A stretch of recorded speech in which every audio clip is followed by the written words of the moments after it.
दो बहनें रक्षाबंधन पर आई, एक अमीर और एक गरीब। लेकिन जब सच्चाई सामने आई, सबकी आंखें भर आई। आखिर क्या हुआ उस राखी के दिन, आइए जानते हैं।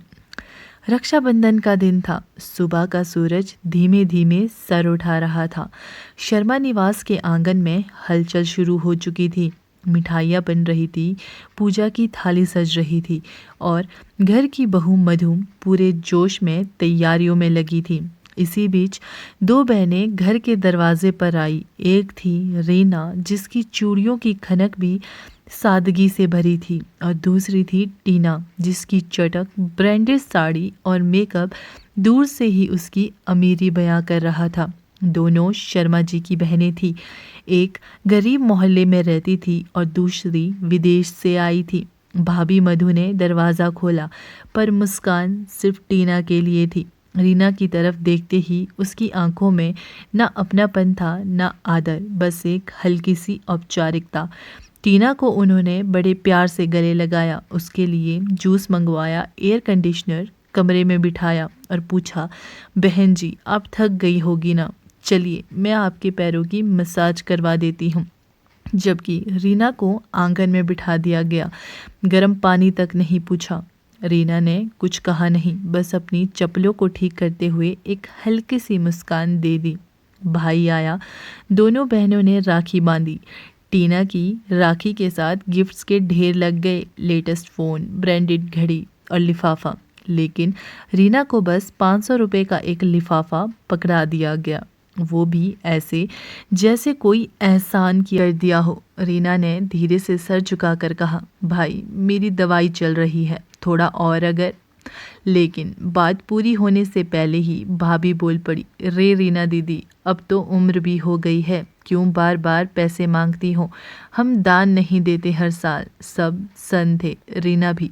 घर की दीवारें भले सीमेंट से बनी थी, पर उस दिन रिश्ते चुपचाप दरक गए। रीना ने बिना कुछ कहे अपना पर्स उठाया, राखी के धागों को देखा और बोली, कभी सोचा नहीं था कि बहन की हैसियत उसके कपड़े से तय करेंगे। और वो चुपचाप चल पड़ी। भाई कुछ कहना चाहता था, पर भाभी की मौजूदगी में चुप रह गया। वो भी जानता था कि सच क्या है। टीना उस शाम जब अपने गिफ्ट्स के साथ कार में बैठी, उसके मन में कुछ भारी सा था। उसने रीना के लिए कुछ नहीं किया था, ना एक गिफ्ट, ना मिठाई, ना एक सम्मान। भाभी की बातें उसे चुभ रही थी। गाड़ी में बैठे बैठे उसने माँ की वो बात याद की, रिश्तों में बड़ा कौन, ये जेब नहीं दिल तय करता है। अगले दिन टीना चुपचाप रीना के घर गई। गरीब सी गली, टपकती छत, पुराना सा पंखा, लेकिन दरवाज़ा खुलते ही जो अपनापन मिला, वो किसी एयर कंडीशनर से ज़्यादा सुकून देने वाला था। रीना हंसते हुए मिली, एकदम वैसे ही जैसे बचपन में हुआ करती थी। उसने कहा, आ गई तू, चल चाय बना देती हूँ तेरे लिए, और पकौड़े भी। टीना की आंखें नम हो गई। इतना कुछ झेलने के बाद भी रीना में कोई शिकायत नहीं थी। टीना ने हाथ पकड़ लिया और रो पड़ी, माफ़ कर मुझे दीदी, मैं सब देख रही थी पर कुछ कहा नहीं। आज समझ आया कि तू हम सबसे ज़्यादा अमीर है, दिल से, रिश्तों से और इंसानियत से। रीना ने उसे गले लगा लिया और बोली, रिश्तों में गलतियां तो होती हैं, बस दिल से माफ़ी मिलनी चाहिए। घर लौट टीना ने भाभी से बात की।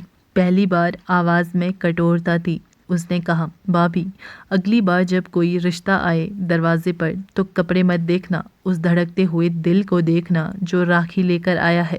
रीना दीदी हमसे कई गुना बड़ी है। इंसानियत में भाभी चुप रह गई।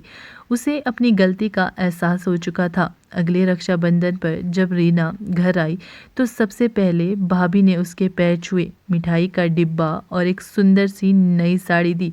इस बार कोई एहसान नहीं था, सिर्फ सम्मान था। रीना की आंखों में आंसू थे, लेकिन इस बार दर्द के नहीं, प्यार और स्वीकार के आंसू। राखी का धागा इस बार सिर्फ कलाई पर नहीं, दिलों को भी जोड़ गया था। वो अमीरी जो रीना के पास थी, वो किसी बैंक बैलेंस से नहीं मिलती, और भाभी ने भी आज सच्चे रिश्तों का असली मूल्य समझ लिया था।